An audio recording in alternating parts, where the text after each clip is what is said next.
They say fall makes you nostalgic, but sometimes the season doesn't bring back memories. It wakes them. I was 16 the year our county fair was canceled. The drought had been bad that summer. Fields turned brittle, air thick with dust, and by September, half the town's farmers were losing crops. Still, on the last Saturday before Halloween, my best friend Eli and I decided we'd sneak out to the old Miller farm. It sat 3 miles past the edge of town, just off a dirt road that hadn't been graded in years. No one had lived there since Mr. Miller died, and kids said the place was haunted. But that wasn't why we went. We went because Eli swore he saw lights out there. Lanterns, he said, moving between the rows at night. I laughed at first, but there was something in the way he said it that stuck. The next evening, we waited until my parents were asleep, grabbed 2 flashlights, and biked down toward the edge of town. The moon hung low, half hidden by a thin layer of cloud. When we reached the gate, the corn stood taller than us, brittle stalks whispering in the breeze. Eli leaned his bike against the fence. "Last chance to back out," he said. "After you," I told him. We ducked under the rail. The smell hit me first, old dirt and something sour underneath, like wet hay. The path between the rows was narrow. The corn leaves scratched against our jackets as we walked. Every few steps, Eli would stop and listen. "You hear that?" he whispered, but I didn't. Just wind, just the dry rustle of fall. After maybe 10 minutes, we reached the clearing, a wide patch of bare ground where the stalks had been cut down years ago. And there it was, a lantern. It swung slowly from a crooked post in the center of the field, its light flickering orange like the last ember of a dying campfire. No sound, no breeze, just that faint glow against the dark.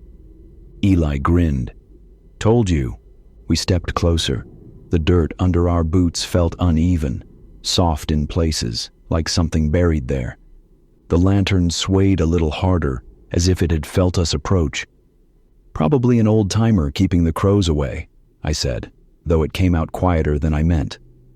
Eli crouched down near the post. "Look," he said. Half buried in the soil were small wooden markers, each carved with a name. "Maybe they're for pets?" I offered, though my voice cracked. Eli ran his hand across one. "They're all Millers," he whispered. "Different initials." A cold gust swept through the clearing. The lantern went out. Darkness folded over us. I could hear my own breath quicken. "Turn yours on," I hissed. He clicked the flashlight, but it didn't come on. Neither did mine. The air felt heavier now, thicker. The corn around the clearing had stopped moving. Then, faintly, a new light bloomed. Another lantern, deeper in the field. Then another and another. Each one flared for a moment, then dimmed, like someone walking with it between the rows. "Eli," I whispered. "We should go." But he didn't answer. I turned, and he was gone. The clearing was empty. The soft crunch of footsteps came from somewhere to my right. I spun, heart hammering. "Eli!" A lantern blinked on just a few feet away, hanging in midair, and in its glow for a second, I thought I saw him. Not standing, but half kneeling, as if listening to something in the dirt. Then the light went out again. I stumbled backward, tripping over one of the markers. The name on it blurred through my tears, but I caught enough to make my stomach twist. E. Miller. I didn't stop running until I burst back through the gate, lungs burning, flashlight finally flickering to life in my hand. When I looked back, the field was dark. No lanterns, no sound. Eli's bike still leaned against the fence. The police searched for weeks. They said the ground had given way near the old well, and maybe he'd fallen in. But they never found him, and no one could explain the lights. Every October since, folks driving that road say they see lanterns moving through the field again. Always just one short of the last count. This year, there were 2. If you were in my place that night, Would you have followed the light or run the other way? Tell me in the comments. Next time, a story from across the state line, where a fall road trip turned into something no GPS could explain. In fall, the map looks honest. Roads are crisp lines, towns are neat dots, and the space between them feels simple. But at night, when the cold settles and the trees lean in, the map tells a kinder story than the road does. I was 24 when I learned that roots can remember you. It was mid-October, a Friday that never warmed up. I'd left work in Columbus after sunset and aimed my car toward the state line to meet my aunt for a weekend family thing. The sky had that low lid of cloud that reflects back your own headlights. By the time I hit the hills, the air carried a smell like wet iron and leaf mold.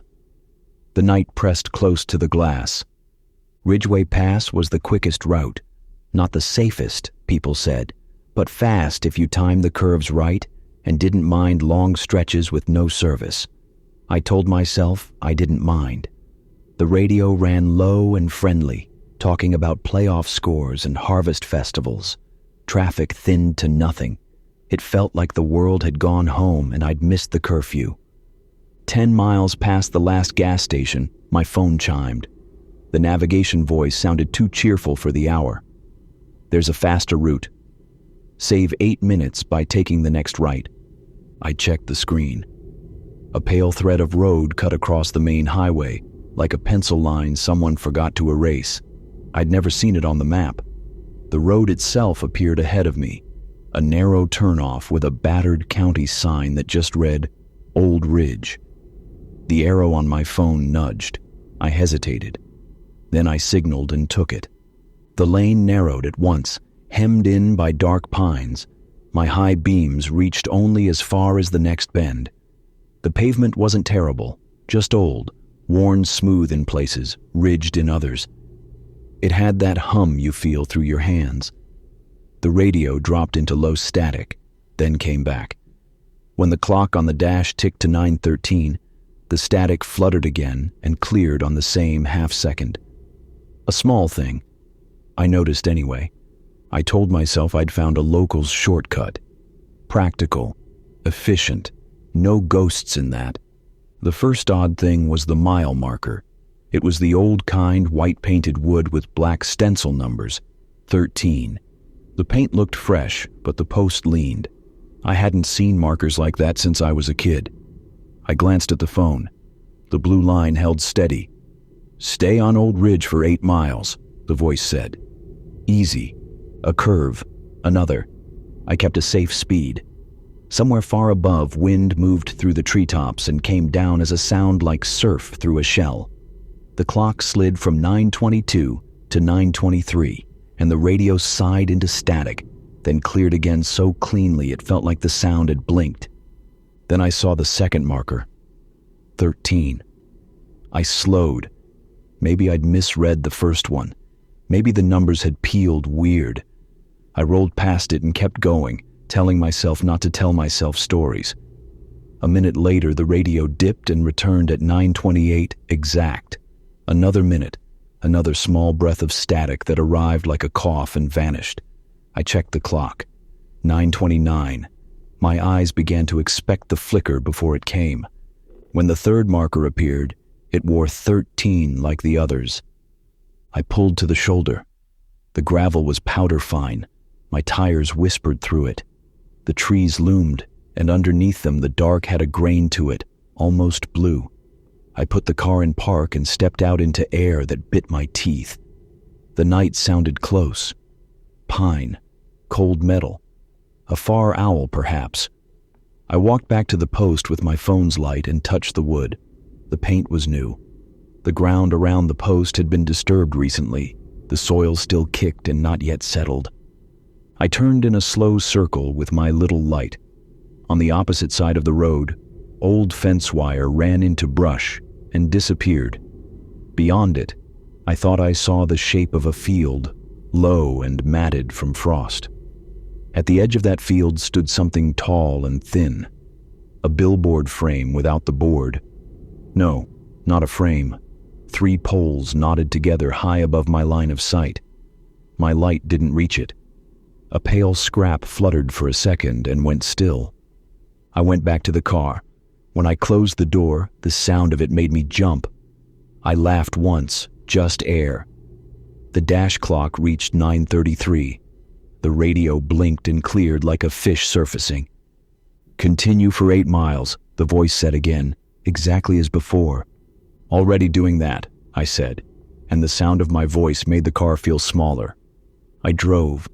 More curve, more trees, the sense of being deepened, as if the pass had folded over the road like fingers. Fog started as thread and thickened into strips, not across the road but along it, streamers dragged by a low wind. Every few minutes the radio faltered and fixed at neat times. 9:37, 9:41, 9:45. The regularity made it worse. I turned the volume down until it was only breath. The next white marker stood slanted in my beams. 13. The paint had run in one corner. A drip hung at the bottom of the 3 and dried there like a bead of glass. I told the phone to reroute. The screen churned and apologized and sent me back to the same line. "Continue on Old Ridge." I switched the phone to airplane mode and back, hoping to wake it. The same. I thought of turning around.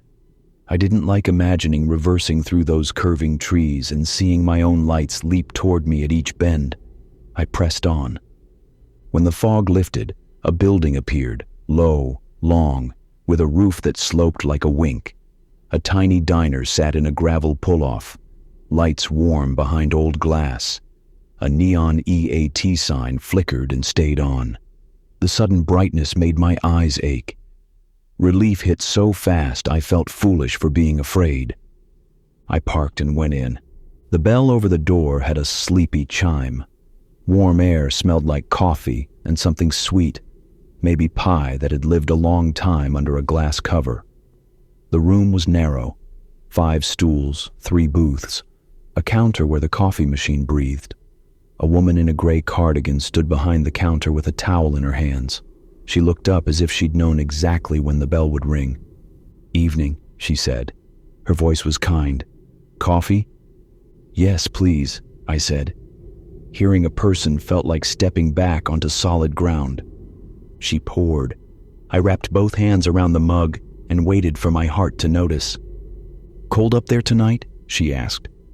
"Colder than the city," I said. I took a shortcut I probably shouldn't have. Old Ridge. The name felt heavy in the mouth. She watched the coffee pour and nodded once. "Phone tell you?" "Yeah. They tell folks that sometimes." She slid the mug to me. "Sugar's there. Creamer needs a shake. Is there a turn that gets me back to the main highway?" I asked. "I keep seeing the same mile marker." 13. Her mouth softened at the corner. "Markers get put back wrong all the time. Vandal kids, wind, you know how it goes." I nodded like I did. The coffee was too hot to sip. The clock above the grill read 10 o'clock exactly. I checked my dash clock through the window. 9:57. My phone said 9:57 too. The radio in the diner didn't play music. It breathed like the one in my car. A man in a booth behind me cleared his throat. I hadn't noticed him when I came in. He wore a cap and a coat meant for a colder room than this one. His plate was clean except for pie crumbs. He held a folded map, the paper kind. His knuckles were red from the cold. "You came from the east?" he asked without looking up. "From the city, yeah." He unfolded the map and smoothed it without flattening the creases. "You passed the old billboard?" "I think so. Just poles. Keep left at the next fork," he said. "If you see the billboard again, keep left again. Folks who keep right end up back at the diner." The woman gave him a look I couldn't read. He folded the map again and set it beside his plate. "Or," she said gently, "you can take your coffee to go and follow me. I'm closing soon. I can ride in front and wave you back to the highway." "That's very kind," I said, and meant it. "Kind's cheaper than police reports," she said, and smiled as if to soften the words. "Folks get turned around up here. Nothing more than that." I drank. The coffee settled me. When the clock above the grill clicked to 10:04, the radio in my car hiccuped in my head, though I wasn't near it. I put a 10 on the counter. "Keep the change," I said. She shook her head. "Coffee's on me. Pay me by getting where you're going." The bell chimed when I left. Cold air met me like a wet towel. I slid into the driver's seat and sat for a second, watching my breath cloud the steering wheel. In the diner window, the woman reached up and turned the clock back 3 minutes with 2 careful fingers. I blinked. Perhaps I'd misseen it. When I looked again, she was wiping the counter. Her car, a dark sedan, pulled out first. I followed, headlights cutting 2 pale tunnels through the fog. We drove in a slow, steady line that felt safer than speed. At the first fork, she signaled left. I did too. We passed the billboard poles. Up close, they were taller than I had guessed, bound with a twist of rusted wire. Cloth fluttered in the middle, not a banner, but a string of faded triangles, the kind you see in old fair photos. The fog lifted as our lights crossed it, then closed again. Another fork. She signaled left. I followed. I glanced at the dash clock. 10:12. In my rear view, the fog thinned into strips. Between 2 strips, for a breath, I thought I saw taillights that weren't hers. A second car behind me, then not there. At 10:13, the radio kissed the edge of static and let it go. The woman's blinker popped on again. Left. The road widened a little and breathed like relief. We met a fresh sign that looked new enough to shine. Highway 7. I wanted to clap.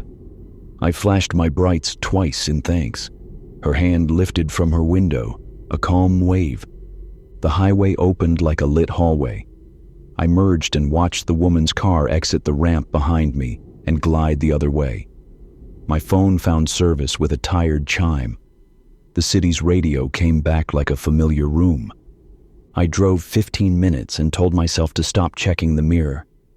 I told myself I'd send the diner a thank you card if I could ever find it on a map. My shoulders came down from my ears. The road carried me toward the state line and the weekend casserole and the low hum of family.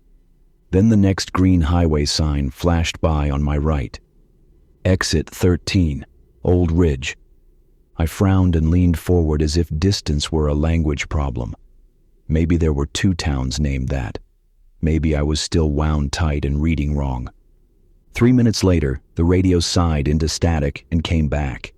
I checked the dash clock. 10:19. I told myself, coincidence. A quarter mile ahead, a thin road split off and curved into pines. A small white mile marker leaned beside it at a polite angle. My headlights skimmed the numbers as I passed. 13. I didn't take the exit. I kept to the center of the lane, hands steady at the wheel, and I said out loud into the empty car, "No." Saying it felt like choosing a door. The highways stayed straight. The clock rolled to 10:21 and kept going without a blink. The radio did not falter. I reached the state line with a long exhale I hadn't noticed I'd been holding. At the motel, under a buzzing porch light, I pulled out my phone and typed Old Ridge Diner. The map thought and shrugged. Then, in small gray letters, "No results found near you." I tried EAT sign Ridgeway Pass. The results were a garage, a farm feed store, a church. I zoomed in on the route I'd driven. The thin road I'd taken appeared and then faded like breath on glass. When I tapped the screen, it refused to stay. When I looked up again at the highway, tail lights slid past like ordinary stars. That night, I slept hard for 3 hours and woke at 2:13 to the soft cough of the motel room radio clearing its throat. It wasn't on. The air smelled like cold coffee and travel soap.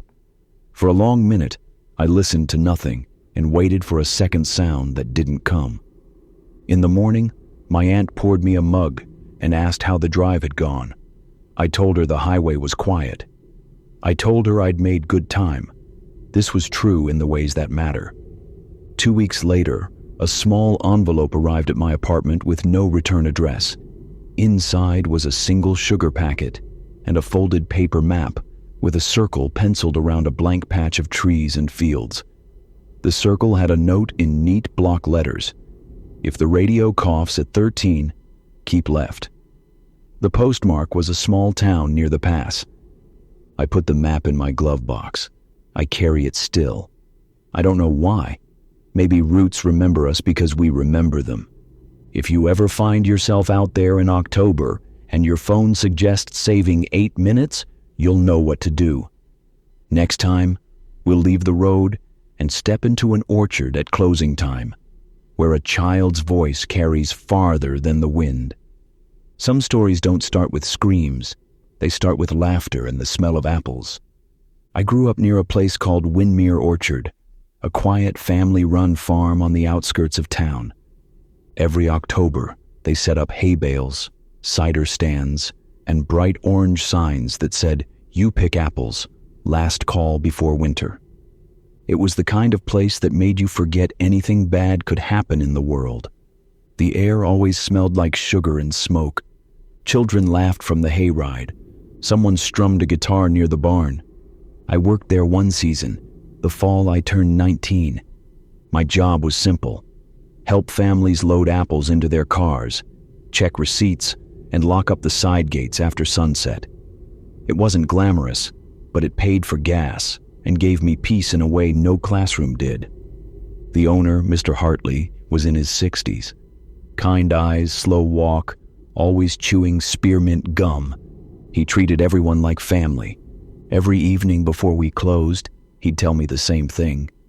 "Don't linger past dark, son. These rows all look the same when the light goes." I thought it was just his way of saying, clock out on time. Until that last night in October.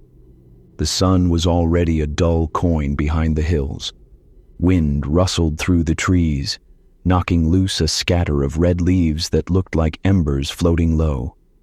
Families were leaving, kids dragging bags of apples twice their size, parents laughing, someone humming, "Take me home, country roads." By 6:30, the lot was almost empty. I leaned on the wooden fence near the main path, watching the last group, a mother and her little girl, head toward the parking area. The girl wore a yellow raincoat even though the sky was clear. She turned once, looking back into the orchard like she'd left something behind. Then she waved at me. I waved back. The mother smiled, mouthed "thank you," and they disappeared behind the barn. That was when I realized something. I never saw them come in. Mr. Hartley called out from the shed, "I'll close the register. You get the lower gate." "Got it," I yelled. The lower gate sat about half a mile down, past the cider stand and the last few rows of Honeycrisp trees. Usually I'd take the cart, but it had died earlier that day. So I walked. The path wound between the trees in long, gentle curves. Every few feet, an old lantern hung from a post, their flames dimming one by one as the night grew colder. Halfway there, I heard something, a soft voice, a giggle, like a child playing hide and seek. I stopped. "Hello?" Nothing, just the faint creak of branches rubbing together. I kept walking, faster this time, hands shoved into my jacket. But then I heard it again, clearer now, a little girl humming. The tune was slow, almost like a lullaby. It was coming from the next row over. I hesitated. Maybe one of the families left their kid behind. It happened once earlier that season. A dad got lost in the corn maze for an hour and came out swearing he'd never touch corn again.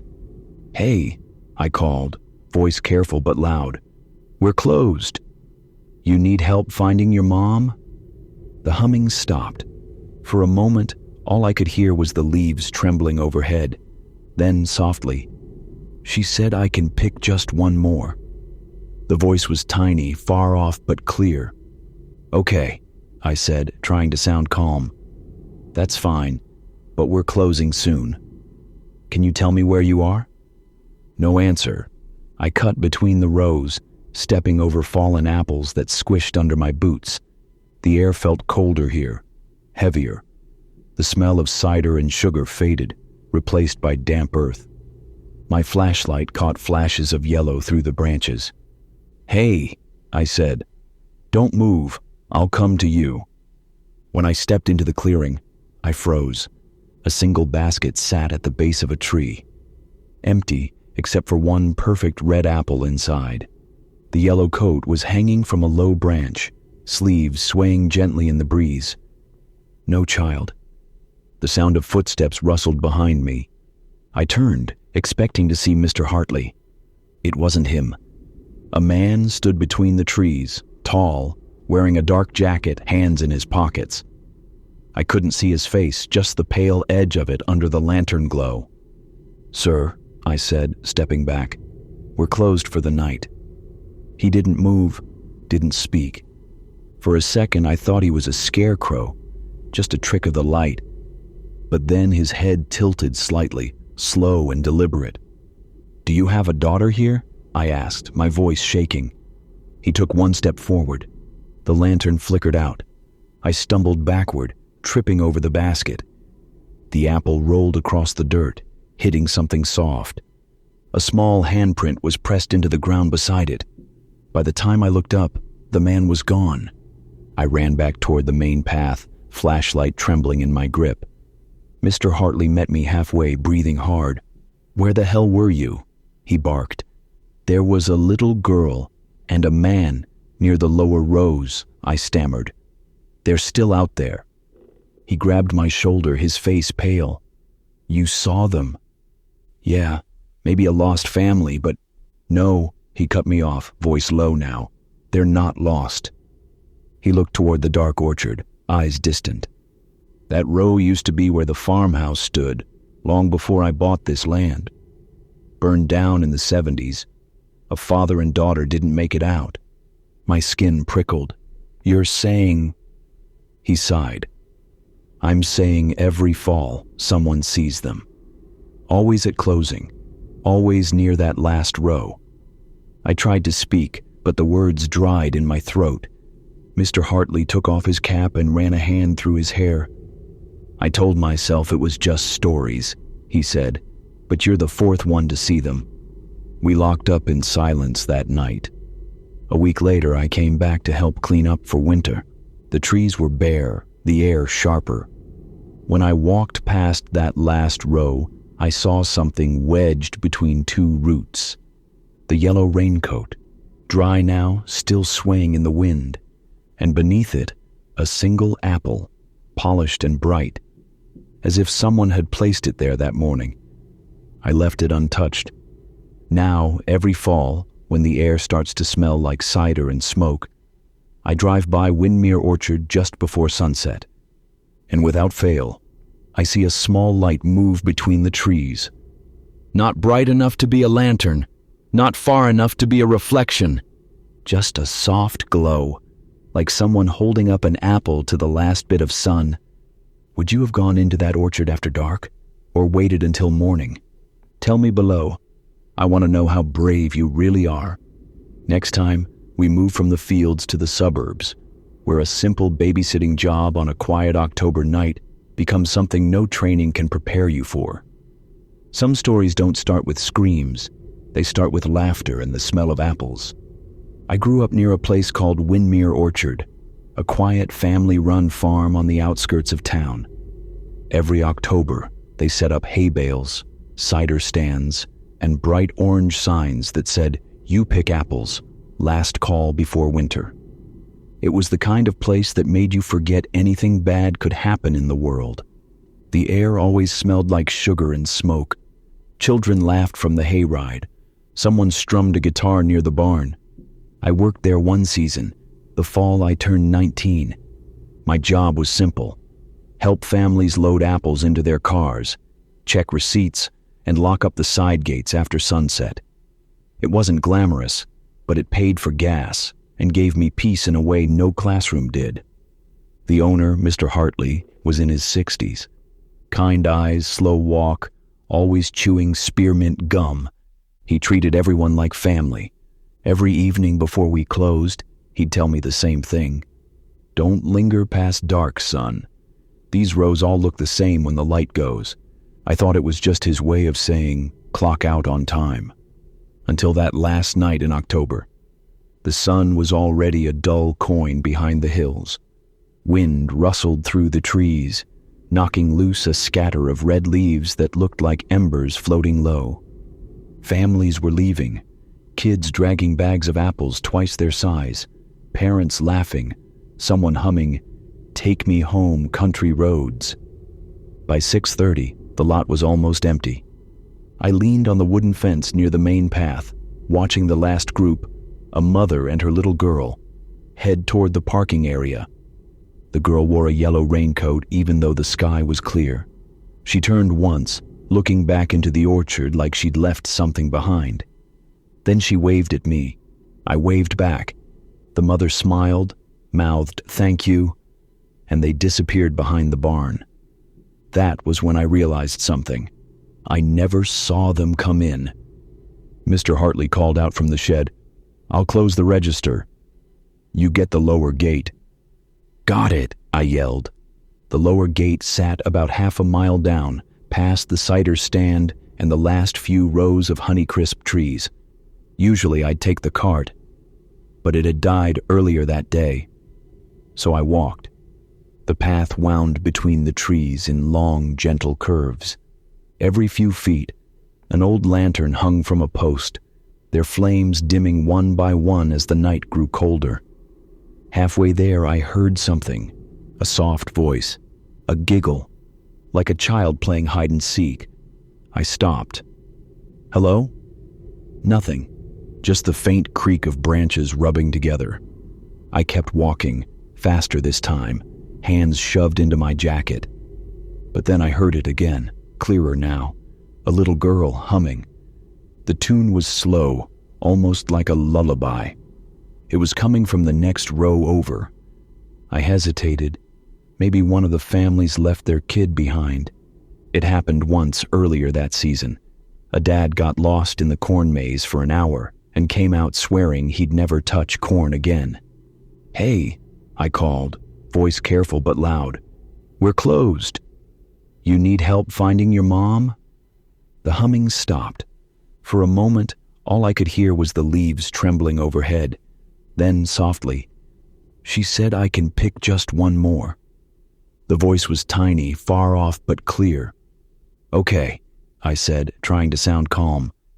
"That's fine, but we're closing soon. Can you tell me where you are?" No answer. I cut between the rows, stepping over fallen apples that squished under my boots. The air felt colder here, heavier. The smell of cider and sugar faded, replaced by damp earth. My flashlight caught flashes of yellow through the branches. "Hey," I said. "Don't move. I'll come to you." When I stepped into the clearing, I froze. A single basket sat at the base of a tree, empty except for one perfect red apple inside.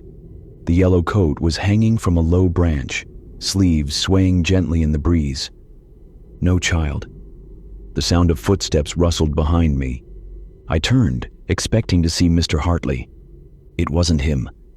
A man stood between the trees, tall, wearing a dark jacket, hands in his pockets.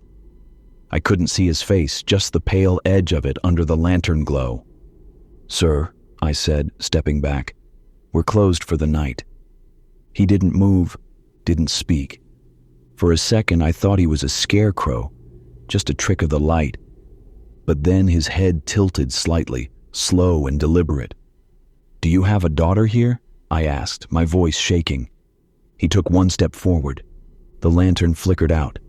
I stumbled backward, tripping over the basket. The apple rolled across the dirt, hitting something soft. A small handprint was pressed into the ground beside it. By the time I looked up, the man was gone. I ran back toward the main path, flashlight trembling in my grip. Mr. Hartley met me halfway, breathing hard. "Where the hell were you?" he barked. There was a little girl and a man near the lower rows, I stammered. They're still out there. He grabbed my shoulder, his face pale. You saw them? Yeah, maybe a lost family, but no, he cut me off, voice low now. They're not lost. He looked toward the dark orchard, eyes distant. That row used to be where the farmhouse stood, long before I bought this land. Burned down in the 70s. A father and daughter didn't make it out. My skin prickled. You're saying... He sighed. I'm saying every fall someone sees them. Always at closing. Always near that last row. I tried to speak, but the words dried in my throat. Mr. Hartley took off his cap and ran a hand through his hair. I told myself it was just stories, he said, but you're the fourth one to see them. We locked up in silence that night. A week later, I came back to help clean up for winter. The trees were bare, the air sharper. When I walked past that last row, I saw something wedged between two roots. The yellow raincoat, dry now, still swaying in the wind, and beneath it, a single apple, polished and bright, as if someone had placed it there that morning. I left it untouched. Now, every fall, when the air starts to smell like cider and smoke, I drive by Windmere Orchard just before sunset, and without fail, I see a small light move between the trees. Not bright enough to be a lantern, not far enough to be a reflection, just a soft glow, like someone holding up an apple to the last bit of sun. Would you have gone into that orchard after dark, or waited until morning? Tell me below. I want to know how brave you really are. Next time, we move from the fields to the suburbs, where a simple babysitting job on a quiet October night becomes something no training can prepare you for. Libraries are quiet for a reason. Not to keep noise out, but to let small sounds mean something. Tell me in the comments, when was the last time you stayed in a library after sunset, and where are you listening from tonight? I worked the late shift at our town library the October. My life got very careful. Maple Street branch sat between a bakery and a dentist, a 2-story brick building with old radiators, and a roof that groaned before rain. It was safe the way libraries are safe. Warm light, paper smell, a bell that chimed soft when the door opened. I shelved books, fixed printer jams, smiled at kids who whispered too loudly, and walked home past porches with carved pumpkins. On Fridays, we closed at 8. That meant I did the final sweep, locked the side doors, and rolled the return cart to the back room so the morning crew could check everything in. Simple routine, friendly, and dull. I liked dull. The night it went wrong, a storm sat just west of town. The sidewalks were dry, but the air had a weight to it. At 7:45, the last patrons trickled out with their sweaters pulled tight. Mr. Harold with his mystery paperbacks, a pair of high school kids who smelled like fries and laughed into their sleeves, a woman I did not know, hair in a loose bun, hands empty as she left, eyes moving over the room as if she were filing a map away. At 7:58, I flipped the sign to closed and slid the bolt. The building softened at once. Radiators huffed. The lights hummed. Somewhere, a drip clicked into an old bucket by the janitor's closet. The only other person on staff that night was Connie, our head librarian, who was upstairs logging damaged items.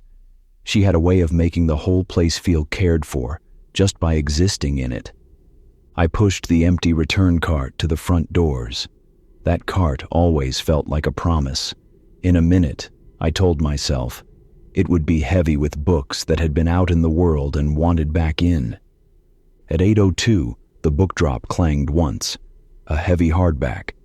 I smiled, right on time. The mechanism fed the return onto the cart's top shelf. A second drop came, then 3 in quick succession, like someone with a stack. Normal. Everyone remembers at the last second. I rolled the cart toward the back, humming under my breath. At the corner by the new arrivals shelf, the wheels resisted, then eased. The floor there always rose a finger's width, a slope left from the original building. You learned the small geography of a place if you loved it enough. In the workroom, I checked the clock. 8:10. I had time to scan a few returns before I mopped the front. I reached for the first book. It was not in our system. That happens sometimes. People mixed up a book from another branch, or a book club passed around personal copies and someone dropped the wrong one through the slot. I typed the title into the state catalog anyway. No match. The cover was linen, pale blue, with a simple stamped title, Harvest Notes. No author listed. I opened to the title page. No stamp, no barcode, no library plate that said, from the collection of Maple Street Branch.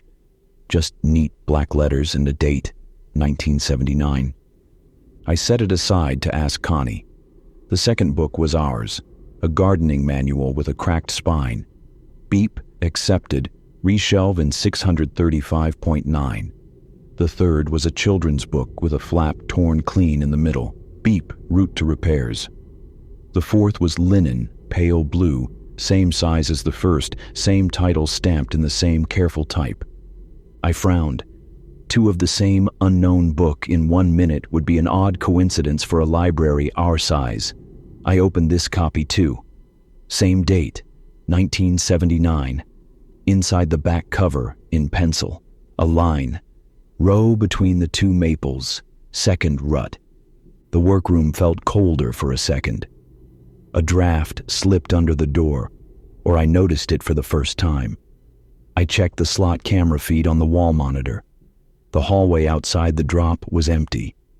The small square of concrete that led to the outer chute glistened from earlier drizzle. No one there. That was normal. People slide and go. I scanned the second blue book. The scanner chirped a low tone that meant nothing to check in. I set both blue books on the far corner of the desk, away from the pile that belonged to us. The slot clanged again, then again. I went to the monitor. The feed showed a shadow cross the concrete, quick and close to the chute, too close for a face. A gloved hand slid 2 more books in, fast, then vanished. The motion sensor did not catch a full body, just the edge of a coat. The timestamp ticked 8:16. I waited. Nothing else dropped. I stepped into the small hallway and opened the outer door a crack. Cool air, the smell of wet iron, a streetlight painting the pavement with that sodium glow that makes everything look a century old. No footsteps. The bakery across the street had gone dark. The dentist's neon tooth hummed. Back in the workroom, I picked up the next 2 returns. Pale blue, linen, Harvest Notes, same date. The third one had a line in pencil on the title page, faint and pressed, like someone wrote slowly. North fence, follow the ditch until the ground softens. The fourth had no writing at all. Connie came down the back stairs then, head tilted toward the screen of the laptop she carried. Trash day moved, she said absently, then looked up and saw me standing still. You all right? I nodded, which was not quite a truth. Odd returns, I said. I held up the pale blue book. She squinted. We own that? No, that is the odd part. I set the 4 blue books in a neat stack. 2 more just came through. Same title, no record. Connie stepped closer and ran a finger along the cloth spine like it might tell her the plot. People empty attics this time of year, she said. We get old church cookbooks and family Bibles. We set them aside and the friends of the library sell them for $1. These feel purposeful, I said. Someone delivered them one after another, not a random box. And the notes I opened to the penciled lines. Connie read, then gave me one of her small, careful looks. Put them in the back room for the friends. I will run the titles through the state database tomorrow. If they belong anywhere, we can try to send them home. The slot clanged twice more. We both looked at the monitor. Same quick shadow, same gloved hand. In, out, gone. I retrieved the drops. Pale blue, pale blue. The 5th book's back cover held a pressed leaf, brown and intact, the shape of a maple, under it a penciled note. Do not forget the jar. The sixth had a water ring on the linen, pale as breath. Connie checked the clock. I will finish upstairs. Do the mop and lights and we go. Her voice said this was a routine, and routines are what you use when something inside you wants to resize the world too fast. I mopped the front, slow and exact, rows of clean water in parallel lines between the stacks. The children's section always smelled like crayons when it rained. I slid the story time rug a foot to dry the floor beneath. A tiny plastic bead rolled from under a shelf, clicked once against my shoe, and stopped. That small click sounded loud in the close. By 8:35, I had the chairs up on tables and a yellow sign that read, "Caution, wet." The slot dropped once more. I left the mop to retrieve it. Pale blue. Inside the front cover, a library plate that did not belong to us. Oak Ridge Community Library. In a typeface old and straight. I had never heard of Oak Ridge. The plate glue had browned. Someone had written under it, closed 1981. I brought the stack to Connie. She set her laptop down, adjusted her glasses, and tried the state catalog again. Nothing. She tried a news archive. Oak Ridge brought up a mining town 3 states away, a national lab, an elementary school with a fundraiser from 2009. No library in our county by that name. We put the stack in the back room, far shelf, away from drafts. I locked the side doors. Connie set the alarm.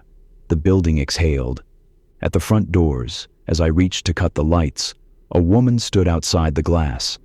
Hair in a loose bun, hands empty, the same stranger from earlier. I startled, then stilled. She lifted a palm, a gesture of hello that did not ask to come in. I cracked the door a slice. We are closed, I said, apologetic by habit. I know, she said. Her voice had no hurry in it. Did any notebooks come in? Notebooks? Small linen. Blue, stamped harvest notes. They look like nothing. They are not nothing. I glanced back at the dark workroom. We set aside a few for the friends' sale. Her mouth tightened, not unkind. They are not for sale. They are for return. Return to whom? She looked past me, through the stacks to a point I could not see. To the ground that wanted them. The heater clicked. The radiators ticked once as metal settled. The smell of paper rose as if I had opened a long box. The street was empty behind her. She had no bag, no umbrella. The rain had not yet begun. I thought of the first penciled note. Row between the 2 maples, second rut. What happens if we keep them? I asked. She considered, then gave the sort of answer you give only after you have failed to give better ones. They show back up where they belong. Here? Not in a building, she said softly. In the place that remembers the hands that wrote in them. I did not know what to do with that. I did what felt right instead. Come back tomorrow, I said. 10 o'clock. I will have them ready and we can figure out where they go. She nodded once as if that was a promise she could live with. Thank you, she said. You were careful with them. That matters. She stepped backward, almost like she refused to turn her back on the shelves. At the curb she paused, looked up at the brown leaves that had gathered along the gutter, and said without looking at me, "If you open one and the page sticks, do not force it. Some things hold on for a reason." Then she walked away, coat moving like water. I locked the door. Connie stood at the desk, one hand flat on the blue stack, eyes narrowed like she was remembering something she had not thought of in years. Know her? I asked. No, she said, not in the way that would help. She slid the books into a banker's box and wrote a date on the lid. Back room, top shelf. We left together. The storm finally arrived, first large drops that hit the pavement like coins, then steady rain. I walked home with my hood up and my mind collecting details the way a book collects dog ears. That would be the end, except the next morning the box was lighter than we left it. 2 blue books were gone. The lid was undisturbed. The shelf dust did not show a drag mark. We checked the cameras. The workroom feed turned black for 10 seconds at 2:13 a.m., then returned. The timestamp ticked on. No alarms. The side doors shimmered in the grainy light, closed and calm. At 10 on the dot, the woman came back. She took the remaining notebooks with a careful gratitude that made me think of neighbors passing a casserole through a grief. She did not tell me where Oak Ridge had been. She did not tell me how you return a book to a ground that remembers. She thanked Connie by name, though Connie wore no name tag that morning. Before she left, she pressed something small into my palm. A library card, pale blue, Oak Ridge Community Library across the top in that same old type. Under it, my name spelled right. The back held a record sleeve line for a due date. It was blank. I did not tell anyone I kept it. 2 weeks later, on my walk to work, I passed the empty lot where a farmhouse had burned down decades ago. The town kept meaning to sell it. Leaves had gathered in long rows there, wind marking the ground in the way rakes do. Between 2 struggling maples, a thin rut cut the dirt. A jar sat in that rut, half buried, cloudy with age. I stood a long time in the quiet and did not touch it. If you ever shelve after hours in October and a book shows up that you cannot place, treat it like it belongs. It might. Next time we leave stacks for stadium lights, where a high school security shift on a cold October weekend finds something moving long after the game is over. Small-town football nights are supposed to feel safe. Lights, laughter, cold air, the hum of everything familiar. But sometimes, when the crowd is gone and the echo lingers, you realize you weren't the only one who stayed behind. I'd been working weekend security at Pine Valley High for 3 years. Easy gig. I'd unlock the gates before games, keep an eye out for teens sneaking beer, and do a final sweep once the last car left the lot. For $60 a night, it was worth it. Plus, I liked the quiet. October football in small-town Pennsylvania is its own religion. The band, the hot chocolate, the breath fogging under those yellow lights. It's nostalgia carved into ritual. That Friday was the homecoming game. The crowd was huge. We won 28-14. Everyone went home smiling. Everyone except me. I stayed after. Always did. I liked that hour after the crowd cleared out, when the concession lights shut off, the music faded, and it was just me and the field. You could hear everything then, the flags flapping, the chain link fences rattling in the wind, the hum of the scoreboard before it powered down. By 10:45, I'd made my first pass of the bleachers. Empty soda cups, popcorn boxes, one lost glove. Nothing new. I had my flashlight in one hand, radio clipped to my vest. The announcer booth lights clicked off. The field went dark except for the dim yellow glow of the parking lot. That's when I heard it. A cough, not the light kind either. Deep, ragged, a smoker's cough, from underneath the home side bleachers. I froze, light trained on the aluminum stairs. Hello? No answer, just the creak of metal, like someone shifting their weight slowly. Hey, I called again, louder this time. Field's closed. You gotta clear out. Nothing. My first thought was a student. Maybe one of the seniors snuck under there to drink. It happened once or twice before. I sighed, clicked on my radio. Dispatch, this is Reed, still on cleanup. Think I've got someone under the home stands. Gonna check it out. A crackle, then the dispatcher's voice. Copy that, Reed. Need backup? Nah, I said. I'll call if they give me trouble. The metal clanged under my boots as I climbed the first step and ducked beneath the bleachers. My flashlight cut through the dark in narrow beams, slicing across old soda stains, spider webs, and gum wads fossilized under the seats. The air smelled of aluminum, dust, and stale popcorn. All right, I said. Whoever's down here, come out. Game's over. I swept the light across the beams. The sound came again, a short drag of breath. It was coming from further back, near the concrete wall where the stands met the equipment shed. I started walking. Halfway in, my radio hissed to life, startling me. "Reed, all good?" "Yeah," I said, pressing the button. "Still checking. Might just be an animal." The light caught movement. Something ducked out of the beam, a flash of fabric. "All right," I muttered. "No more warnings." I stepped closer. My boots crunched over gravel and paper cups. I swept the flashlight in quick arcs. "Hey!" That's when I saw him.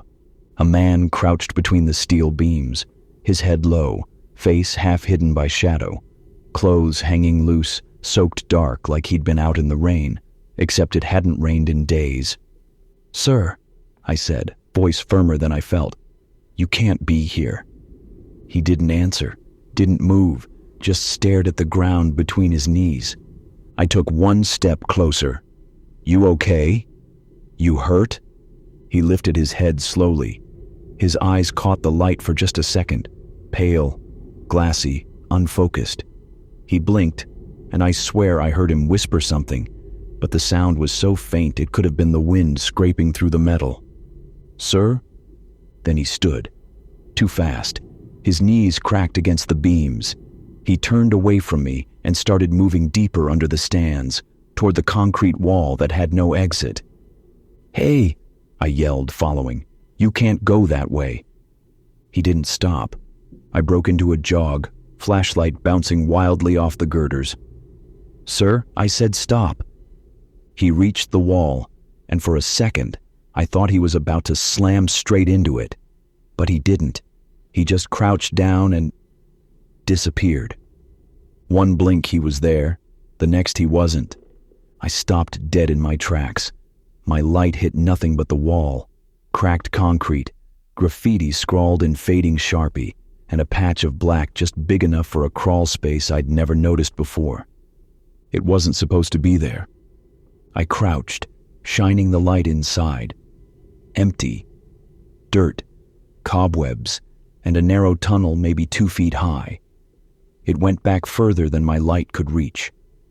I stepped closer, feeling that pull between curiosity and sense. "Sir." Something shuffled inside, a drag against the dirt. My stomach turned cold. I backed up fast, bumping my shoulder against a beam. My flashlight flickered once, then twice. The radio crackled again. "Reed, you copy?" "Getting some weird interference. You all right?" I hit the button, breath shaky. "Yeah, I think someone's camping out under here. I'm calling PD to come." A sound cut me off. From the tunnel, something knocked, 3 sharp hollow hits like knuckles against metal. Knock, knock, knock. Then silence. I turned and ran. I didn't stop until I hit open air again, the cold wind hitting my face like a slap. My pulse was in my throat. I radioed dispatch again. "Send a unit to the field. There's someone under the bleachers." By the time the police arrived, the tunnel was gone. No hole, no dirt disturbed. Just smooth concrete where I'd seen the crawl space. They checked every inch under there, found nothing but trash and a broken helmet. One of the officers laughed, said maybe I saw shadows. "Trick of the light," he said. "It's late." Maybe he was right. But 2 nights later, when I opened the storage shed to grab the maintenance ladder, I found footprints, bare, human, dusty, leading from the back corner to the shed's locked door. The door that only I had the key for. They started at the wall, ended right at the threshold, and when I looked closer, I saw it. 3 small indents on the concrete floor beside them, like knuckles. Knock, knock, knock. Next time, we leave the stadium lights for the flicker of a rural gas station on a cold October night, where the quiet hours between midnight and dawn hide more than empty roads. Midnight at a rural gas station feels like the world is paused. The cooler hums, the sign flickers, your own breath sounds louder than the road. Tell me in the comments, have you ever worked a night shift? Where are you listening from, and what kept you awake? The station sat where the highway met a two-lane county road, the kind of place truckers remember for coffee and locals remember for lottery tickets. In October, the wind came in across the fields and found every gap in the windows. The bell on the door had a tired ring. If you wanted snacks after midnight, you had two choices for 20 miles, my register or a vending machine that ate $8. I took the job after my hours got cut at the warehouse, Friday to Monday, 10 p.m. to 6 a.m. Pay was steady. The quiet suited me. The manager, Carl, showed me 3 things on my first night: how to restart the pumps, how to reset the receipt printer when it chewed paper, and where the baseball bat lived behind the counter. He said it like a joke. I laughed once and pretended not to look at the bat again. The rhythm of the shift was simple. Truck fills at 10:30, coffee top off, drunk kids at 11 on their way back from a bonfire. Silence after midnight except for the freight trains that ran somewhere in the dark and the grain dryer at the co-op that thumped like a slow heart. The night that changed how careful I am began with a cold snap. My breath showed each time I went outside to check the windshield squeegees. The sign over pump 3 flickered between open and half-lit shapes that did not make words at all. I logged it on the maintenance pad and warmed my hands on the coffee urn. At 12:11, a pickup rolled in. It had one working headlight and a bed full of scrap. The driver wore a beanie and took forever choosing jerky. He paid in singles and left with the bell giving a half ring like even it was tired. I did a loop of the aisles to stay warm. The candy rack was low. The rack by the door had 2 missing pepper sprays.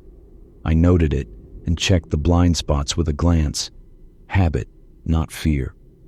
At 12:39, a train moaned far to the south. The sound came through the glass as a long, soft line. I poured myself a coffee and cut it with hot water so it would last. My phone sat face down. I had a rule about that after midnight. If someone needed me, they could call twice. Everything else could wait. At 12:53, the doorbell buzzed twice in quick succession. The door did not open. I looked up at the monitor above the cigarettes. The front camera showed the mat, the glass, the reflection of the aisle lights. Empty.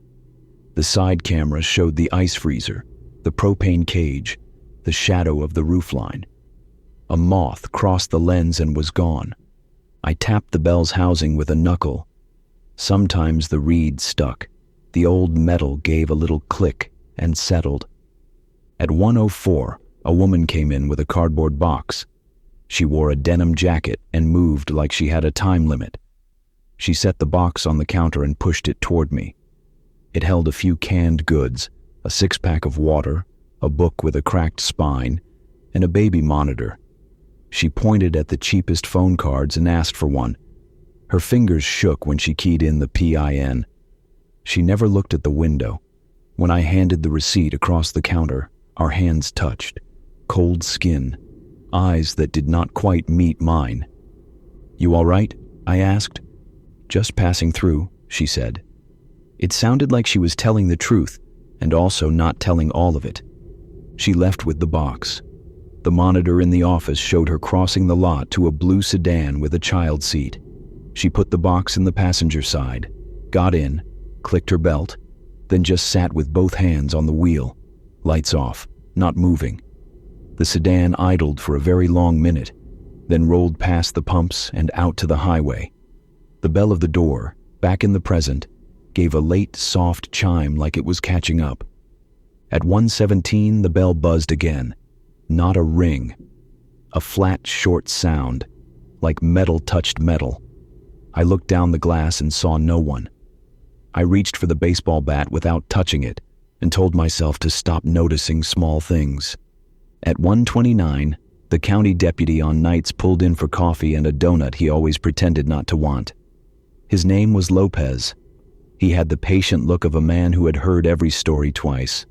We talked weather, a lost dog, a tractor that stalled on the highway last week. He asked, "Been slow?" "Just me and trains," I said, "and a woman with a box." He nodded at the monitor as if to bless it. "Call if you need me." After he left, I checked the trash cans at the pumps with a grabber and a lined bucket. The wind had teeth. I could see my reflection in the window glass as I lifted the metal lids. I could also see that the aisle lights inside made the glass a mirror, good for feeling less alone, bad for seeing through. Back behind the counter, I logged the trash check and checked the mini freezer. The novelty ice creams were down to 2 SpongeBob faces and a tub of vanilla. I closed the lid and told myself to order more morning bars on Monday. At 2:03, a semi-trailer took pump 1. The driver paid inside and asked for a receipt before the printer jammed. We both laughed when it did. I showed him the trick with the feed and the firm tug.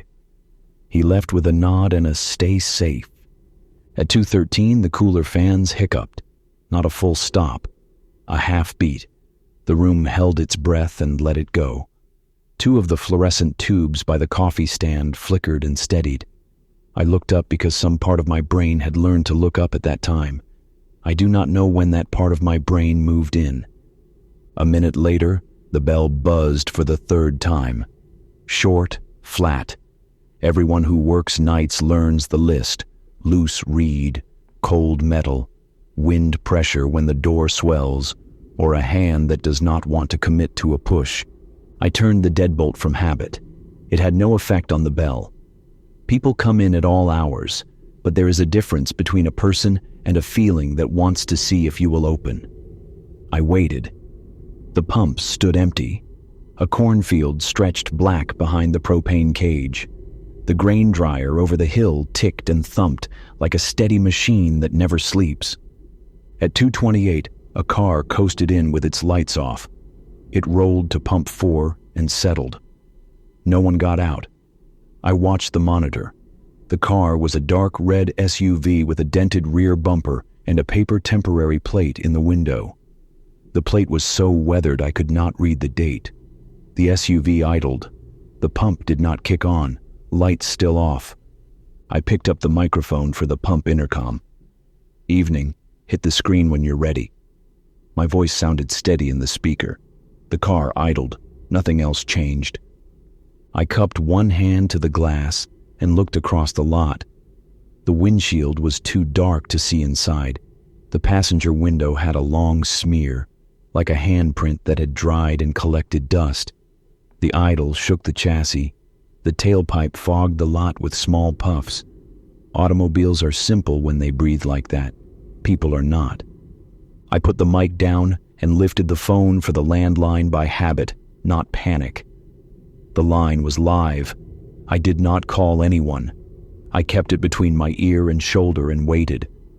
After a long minute, the SUV's lights clicked on. High beams hit the windows with a white wash. I stepped back from the glass. The engine note changed. The car swung away from the pump, looped the lot in a slow circle, and then pulled up, not at a pump, but nose to nose with the front door. That many lumens feels like a hand on your chest. I reached for the switch that controlled the inside row of lights. A clerk taught me the trick. If a car boxes you in with highs, change the light inside. Your eyes will win one battle. I flipped the switch. The aisle lights in the center row went off. The lights over the counter stayed on. The reflection changed, and I could see through the glass a little. A figure sat in the driver's seat, head turned toward the door.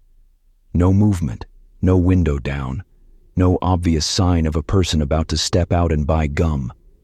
I lifted the phone and dialed Lopez's non-emergency number. It rang twice. He picked up on the third and said my name before I said his. "Got a red SUV playing statue," I said. "No pump." In my face with highs. "I'm 5 out," he said. "Stay in." The SUV idled. The bell buzzed one clean time and then held silent as if it had decided what it was. The intercom crackled before I could reach for it. A voice came through the ceiling speaker, not the pump mic. the small speaker above the office door, the one tied to the back hallway camera. My manager had installed it so he could call to the overnight if he saw something odd in the feed. "Hey, you open?" The voice was low and close to the mic, like a person speaking into a cup. "Open," I said. "Cards only after 2. The SUV stayed still. The voice came again. "Can I come in?" "That depends," I said. "What do you need?" Silence from the speaker. I looked at the office monitor.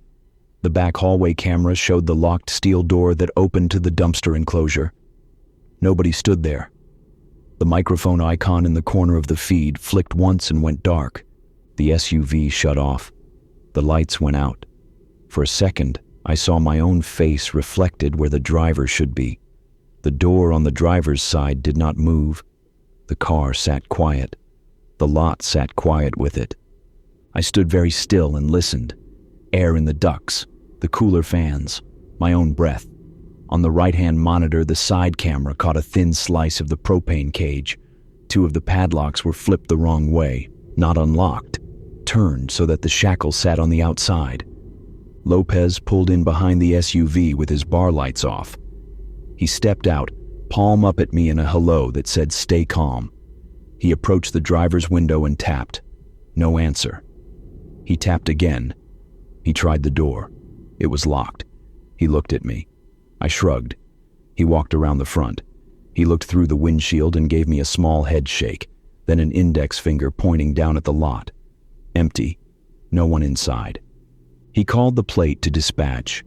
The number had bled into the paper. They got nothing back. He ran his hand along the hood. Cold metal. He shrugged at me again, but with a tilt this time that meant he did not enjoy shrugging at all. "Want me to tow it?" he asked when he came in. The bell gave him the full ring. The smell of cold air and worn leather followed him in. "Let it sit," I said.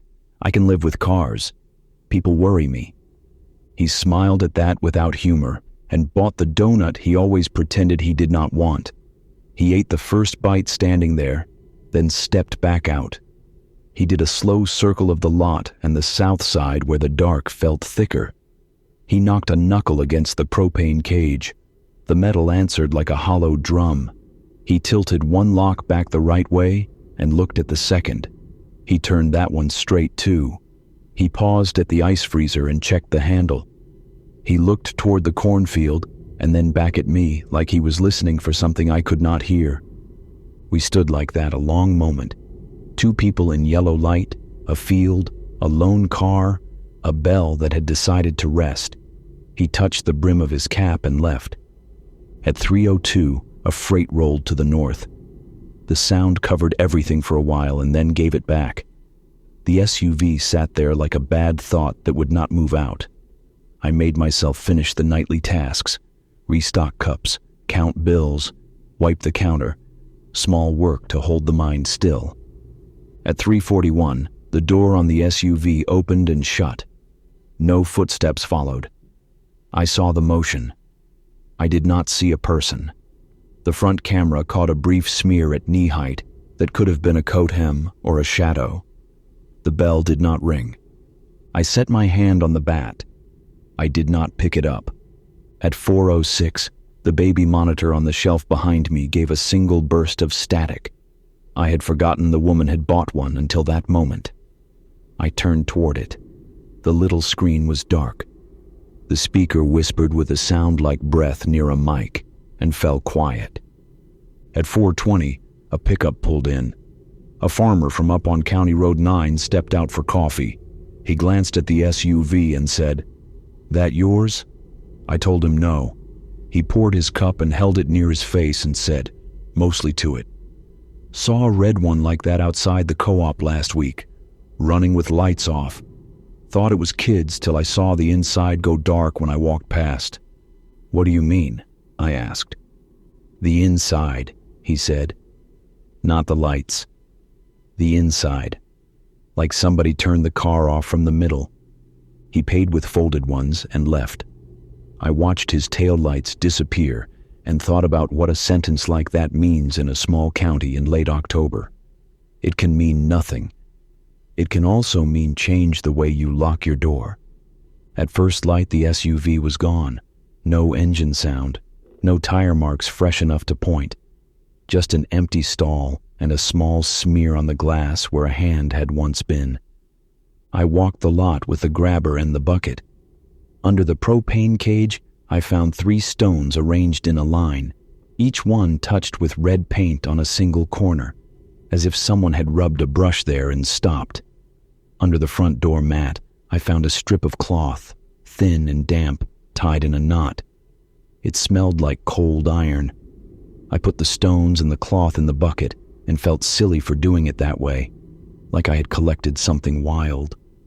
Carl came in at 6 with a yawn and a paper bag of day-old donuts from the shop down the road. I told him everything. He listened with that manager face that wants to be skeptical and kind at the same time. He looked at the cameras. He rewound the feed. Where I saw a door open, the image stuttered and leaped and showed nothing. Where I saw the intercom icon flick, the feed blinked to a black frame and came back without a log. He pointed at the bat as a joke and said, "You good for tonight?" "I'll be here," I said. That evening, I drove the county road to clear my head. I passed the co-op and the grain bins and the field where the wind never stops. At the turn by the old apple trees, a small blue sedan sat in the ditch with its hazard lights dead. The driver's door hung open. A cardboard box lay tipped on the passenger seat. In the child seat behind it, a blanket lay smooth and flat. I pulled over and called it in. By the time the deputy arrived, the sedan had a tow on the way, and the ditch had covered its tracks with frost. If you ever work a night shift in October and a car sits at your door with its lights pointed at you, change a light inside before you do anything else. It gives your eyes a chance. If the bell buzzes without a ring, count to 10 and listen. The quiet will tell you what kind of night you have. Next time, we trade the highway for a roadside motel where the walls are thin, the ice machine rattles, and something keeps tapping in the room next to yours, even when the clerk swears it is empty. Most roadside motels promise the same 3 things: a lock that turns, a heater that rattles, and a quiet night. 2 of those are easy to deliver. Tell me in the comments where you're listening from and what time it is. Ever stayed in a motel that felt one room too empty? I was driving north for a job interview the week before Halloween. Long day, coffee in the cup holder, a stack of printed resumes on the passenger seat. The radio went in and out between small towns. By 9, the fog came down in sheets across the 2-lane. Every curve hid another curve. I decided to stop for the night. The Pinecrest Motor Inn sat just off Route 19, a strip of rooms in one straight row. Orange porch bulbs, a soda machine that hummed louder than the traffic, a wooden sign with 2 missing letters. I pulled into the last open slot and let the engine tick itself quiet. The office door had a bell that lifted its voice late. The clerk stood behind the glass, a paperback open face down beside the keyboard. He wore a red flannel shirt and a name tag that just said S.A.M. "Room for 1, I said. "Traveling far?" Sam asked, sliding a form toward me. 3 hours more tomorrow. I signed where he pointed. He tapped the keyboard once. "You'll be in 9. 10 is empty. Quiet end. Ice machine is by 3. Coffee in the office at 7. Any places still open for food?" He thought about it, then shook his head. "Vending machine takes 5s if you smooth them out." He held up a metal key on a ring. "Door sticks. Turn it once, lift, then turn again." Room 9 looked like every other roadside room. A bed with a patterned spread, a lamp with a shade that leaned, a chain on the door. I lifted, turned, and locked it the way he said. The heater coughed twice before it found its breath. The bathroom fan made a soft grind. I ran the shower, let the water hit my shoulders until the drive fell away. By 10, I was in bed, back against the headboard, lamp on low. I ate peanuts from the vending machine and stared at the map on my phone, quietly arranging my morning. If I left by 6:30, I could beat school traffic. If I ironed my shirt now, I could sleep longer. I chose sleep. I turned out the light. The first tap came 5 minutes later. Not a loud knock. A quick, hollow tap, like someone rapped a knuckle on thin wood. One, then a pause, then another. I sat up. The sound came from the wall behind the headboard. Room 10. I checked the clock. 10:18. I waited, listening for a voice, a TV, footsteps, anything that belongs to a neighbor. Silence. Another tap. Same pattern. One, pause, one. I told myself it was pipes settling or the heater next door bumping a vent. I lay back down. A minute passed. Then the tap came again.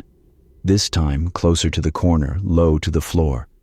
I turned the lamp on and stared at the wall like it might confess. The paint was clean. No cracks. No stains. Just that soft motel beige. I pressed my palm flat against it. Cool. Steady. I called the front desk. "Sorry to bother you," I said, keeping my voice calm. "Is someone in 10? Sam sounded like a man who had pulled this shift many times. "No, you're the last check-in. I'm hearing tapping from that side." "Wind picks up under the eaves," he said. "HVAC knocks at night when the temperature drops. This place is older than it looks." "All right," I said. "If anyone does show up next door, can you let me know?" "Of course," he said. "Sleep easy." I thanked him and hung up. I switched the lamp off and lay back down. The heater rattled, then settled into a low, steady breath. The neon from the office sign leaked through the curtains in a tired glow. Tap, pause, tap. I put a pillow over my ear and laughed at myself once, a short sound in a small room. I am not superstitious. I grew up in an old house.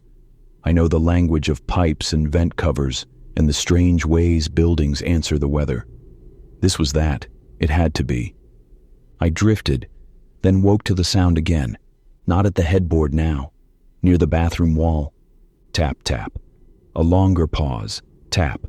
I checked the time. 11:02. A car rolled into the lot and idled under my window. Headlights swept the curtains. The engine shut off. A door opened and shut. Slow footsteps passed my room, then kept going. Another door opened. Room 6. Voices. A laugh. The sound of a TV starting too loud, then coming down to a murmur. The ordinary noises of a motel at night, the kind that make you feel less alone. Then the tapping returned. Same pace, same space, like someone was using the wall to count to 2. I decided to be practical. I slipped on my shoes and jacket and stepped out into the cold. The concrete chill went through the soles of my feet. The fog sat low along the edge of the lot. The orange bulbs along the rooms made a shallow river of light. I walked to 10. The curtains were drawn. No car in the slot. No light under the door. I listened with my ear near the jamb. Nothing. Just the high quiet of night. I knocked once, sensible and soft. "Hello?" Front desk sent me to check something. No answer. I went back to 9. I locked the door again, lifted first, then turned. I sat on the bed. I waited. The heater clicked, then carried on. Far away, a truck downshifted. The soda machine exhaled. Tap. Pause. Tap. I stood on the chair and moved the picture off the wall above the headboard. A sailboat print. No hole behind it, no vent, just wall. I set the frame on the desk and felt ridiculous. The bathroom fan cover rattled, a different sound altogether. I switched it on, then off. The mirror fogged at the edges. I opened the closet. Extra blanket, spare pillow, a hanger that wobbled on its hook. Tap. I changed rooms sometimes when a sound would not stop. Tonight, for reasons I could not name, I stayed. I texted my sister to say hello. not to say I was nervous. No reply. She is the kind of sleeper who powers down at 10 and wakes at 6 with a smile. At 12:13, the tapping stopped. All at once, the quiet felt heavy, like the room had been holding a breath and let it go. I lay down and let my muscles ease. Sleep came slow, then fast. Something woke me at 1:41. Not a sound this time, a change in the air. I opened my eyes and knew the heater had turned off. The silence felt new and thin. I sat up and listened. From the room next door came a soft, steady hiss. Not the sound of wind, not the fan, a different kind of air. I went still. Gas. That was the word that rose, careful and plain. I slipped on my shoes again and reached for the chain on the door. I opened it to the stop and let the outside air cut the room in half. I held my breath without meaning to. The mist thickened along the lot. The porch bulbs looked smaller. I went to the office. Sam looked up at the same moment I reached the bell. "Everything okay?" "I think I smell gas in 10, I said. "It could be nothing. It could be my head." "Good to check," he said, already on his feet.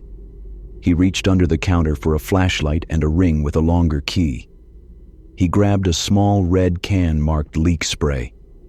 We walked down the row together. Our breath showed. Our shoes made small sounds. When we stopped at 10, he put his hand on the knob and waited to see if the metal told him a story. Then he turned the key and pushed the door in with his shoulder.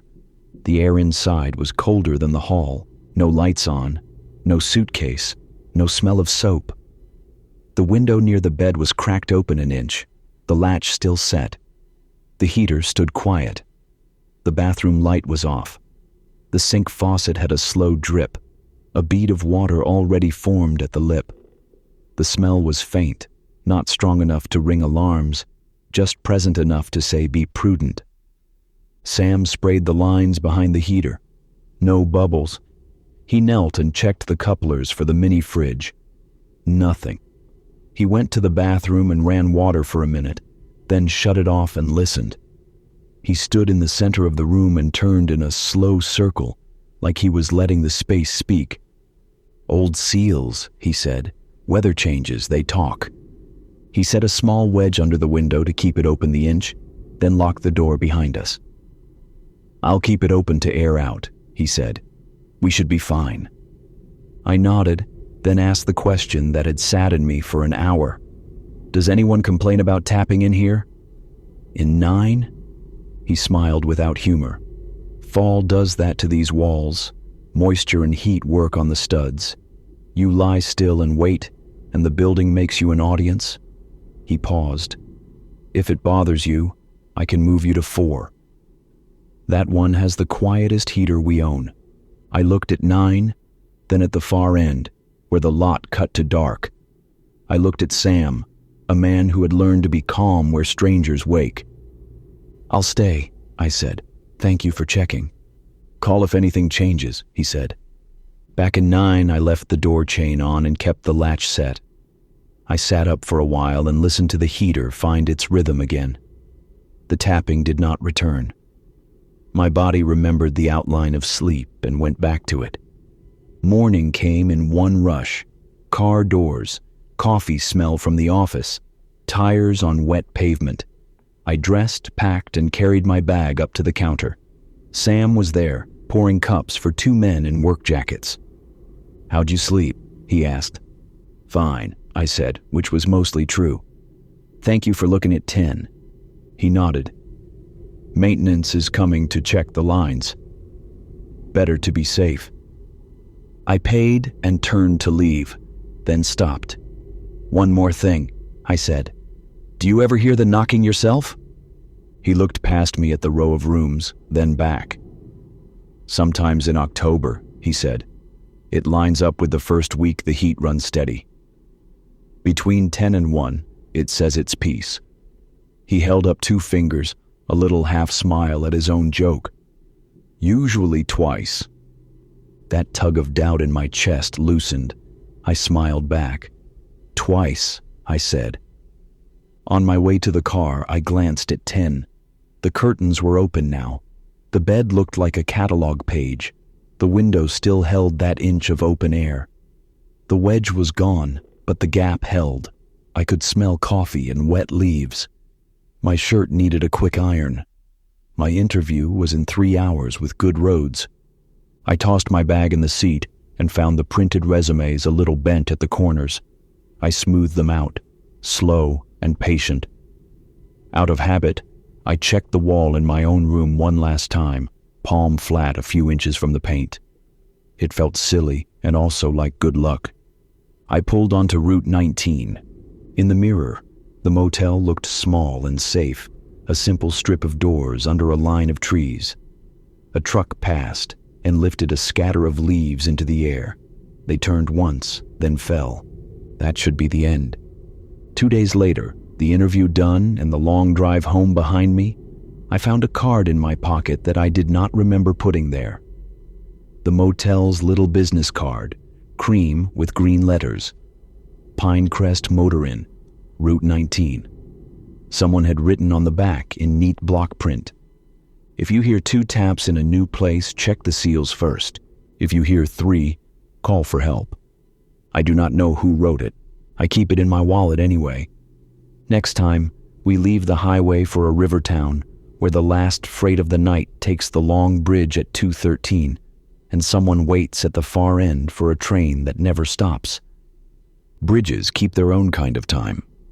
In river towns, you learn the minute when the last freight groans over the water and the night finally settles. Tell me in the comments, do trains pass near you? And what time do you usually hear the last one? Where are you listening from tonight? I moved to Harrow's Bend in late October, the year the mill closed for good. Small town, 2 diners, 1 bar, a river that looked black after sunset even on clear nights. I rented the upstairs of a narrow house a block from the water. The landlord's name was Pete. He wore a watch with a cracked face and called everyone Buddy. 2 things you should know, he said when he handed over the keys. Trash goes out Tuesdays, and the last freight hits the bridge at 2:13 every night, give or take a minute. If you're a light sleeper, you'll hear it. I nodded like that was trivia. Over the next week, it became a clock I did not set. At 2:13, a low note rolled down the river, metal over metal, and the house chimed along in the baseboards. Sometimes the whistle gave a quick 2-tone at the far end, then quiet. It should have been annoying. It felt like proof I wasn't alone. I picked up shifts at the diner on Water Street, evenings into nights, coffee by the gallon, pie that held together only because someone there understood sugar. The regulars had river talk, fish runs, flood years, near misses on the bridge. I listened and learned the map of what they would say and what they would never say. One night near closing, a man named Orrin, who wore a cap even indoors and could cut a pancake into exact quarters without looking, tapped the counter with a spoon. "You new folks always hear it," he said, meaning the train. "Hard to miss," I told him. "You'll get used to it," he said, "or you won't." The waitress I shadowed, Jo, rolled her eyes at me after he paid. "River people collect warnings like buttons," she said. "Most of them fit one coat or another." I moved through the month without much else to note. Leaves went to copper. The air kept that leaf smoke edge. I learned to sleep through bar close on weekends and the freight at 2:13. Until the night I didn't. It was a Thursday. The diner had emptied by 10. I walked home along the river path like I always did, hands in my jacket like I was carrying eggs. The bridge rose ahead, a long spine of steel and light. 2 red lamps marked the center span. A white triangle sign at the far end still read, "No trespassing," even though everyone in town had a story about walking it once when they were young. Halfway home, I saw a figure on the river walkway near the bridge ramp. A girl at first glance. No, not a girl. Young woman, maybe 20. Long coat, knit cap, hands empty and still. She watched the water move under the bridge lights the way someone watches a stove, attentive, ready to act. "You good?" I asked when I drew even. My voice came out small in the open. She didn't startle. "Waiting," she said. "For what?" 2:13. Nothing strange in that. Everybody waited for it here. "You from around here?" I asked. "Was," she said. She nodded toward the bridge. "You hear it every night?" "Most nights," I said. "Some kind of maintenance last week. It was late." Her mouth pressed thin, a quick thought she hid. "Never late," she said. "Not here." I said goodnight and kept walking. I did not like how the air felt by the bridge, thin and held. When I reached my stairs, I turned back once. She was still there, watching the dark. At 2:13, my floorboards hummed, but the sound felt an inch out of place, like a song you know played in the wrong key. The whistle did not come. I lay awake until it was nearly light, sure I would hear it any minute. It did not return. The next morning, I asked Pete if the line ever went dead. He shrugged. "They don't tell us," he said. "Sometimes a crew swap, sometimes a hold. Schedules are like weather." At the diner, Orrin folded his napkin with care. "If the freight skips a night," he said, "you don't need to tell me. I hear it when it's missing." Then he pointed his spoon at the bridge through the window. "If you're out late and you don't hear it coming, don't step on that deck. Folks walk to think, folks walk to forget. But if you cannot hear steel sing, you turn around." I laughed to be polite and poured him more coffee. He did not laugh back. 2 nights later, I closed alone. Joe's kid had a fever. The last stool paid and left me with the sound of the cooler ticking as it cycled. I locked up, counted the till, and stepped out to the river air. The sky passed for clear, the kind of bright that makes the river look like a block of glass. Near the ramp, someone stood where the young woman had. Same coat shape, same stillness. It could have been her. I was far enough away that her face was only suggestion. I called out and raised a hand. She did not answer. She watched the water and the red lamps on the bridge blink their calm pattern. I walked home and told myself to mind my own hours. At 2:13, my front window trembled. No whistle. Again, that wrong note hum. I checked the time twice. Phone clock, stove clock, the old watch I found in a thrift store in town that kept perfect time when it wanted to and needed a shake when it didn't. Every face said the same thing. 2:13. No horn, no two-tone. Sleep did not return. The next day, a boy came into the diner with a box of flyers for the bulletin board. Lost cat, church bake sale, historical society talk on the old ferry landing. He had a stack of smaller slips too. I took one. It read, "Oak County Railway. Temporary night detours. Freight traffic will reroute between October 24th and October 31st for bridge work. Expect reduced noise between 2 a.m. and 3 a.m. Thank you for your patience." I pinned it near the register and felt silly for how quickly relief came. Of course, there was a reason. My head had made a shape and laid fear over it. That night, I went to bed early. I expected quiet at 2:13 and got it. Simple. Manageable. I was half asleep when my phone buzzed at 2:20. A text from an unknown number. Local code. "You hear it?" I stared at the screen. I did not answer. The dot blinked like the sender was typing, then stopped. I turned the phone face down and listened to the building hold itself together. The next day, 2 teens came in with skateboards and ordered fries. They talked about the bridge the way kids talk about dares. One said he had walked out to the 3rd section and dropped coins. The other said there was a rule his grandpa told him. If you drop a coin and it lands flat on the next tie, you can cross. If it rolls, you keep to the bank. Nobody could say where the rule started. Everyone swore someone's cousin had tested it and was fine. I went back to wiping menus and told myself to stop collecting other people's rituals. On the last night of detours, I couldn't sleep. The river threw a slow shine at the windows. I made tea I didn't need and pulled on my coat near midnight. A walk would fold the hours. I left the house and took the path toward the long spine of the bridge. A figure stood at the ramp. The young woman again, or someone built of her outline. Knit cap, long coat, hands empty at her sides. I stopped a few steps away and cleared my throat. "You waiting again?" I asked. Her face turned enough that the light cut a triangle across one cheek. She looked tired, but not the kind sleep fixes. "Last night," she said. "They'll bring it back tomorrow." I glanced at the empty rails and tried for small talk and comfort at the same time. "Detours happen," I said. "Seems like the line will be quieter for a bit." She gave the smallest shake of her head. Quieter is not always safer. We stood without speaking.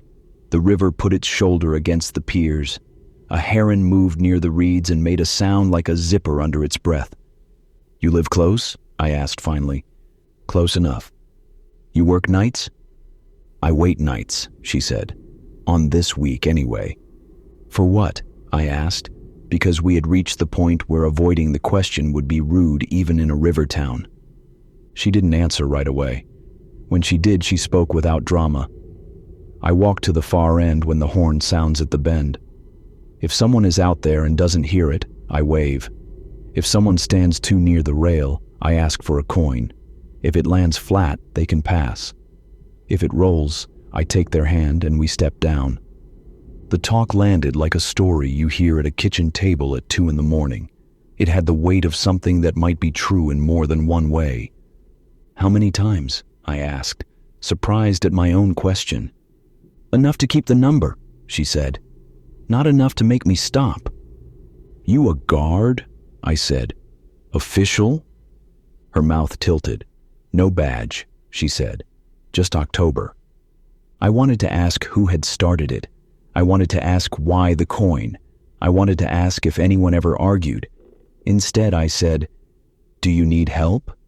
She looked at me then, really looked, like she was measuring how much I could carry. "If you hear the two-tone," she said, "count to 5 before you step. That gives you a chance to listen past yourself. People forget to do that." We waited with the river. The minute passed. No horn, no groan. The clock on my phone chimed 2:13 just to say it could. The rails stayed quiet. The air did that thing it does right before dawn, when even the dark feels thinner. She let out a breath. "Tomorrow it comes back," she said, like a promise to herself more than me. She stepped away from the ramp and walked along the path without looking back. I went home and slept the kind of sleep that erases edges. The next night the freight returned. I knew it before the minute because the rails started to sing, not loud, a thread through the walls. The horn rose at the bend. 2 notes. I counted 5 the way she said. I heard my own breath. I heard the river push against stone. When the train reached the bridge, the sound filled the house the way wind fills a sail. It passed. The whistle fell away. The red lamps at the span blinked their calm way through it. I checked my phone on the nightstand. A text from the unknown number sat there, sent at 2:15. "Thank you." I typed back without thinking. For what? No reply came.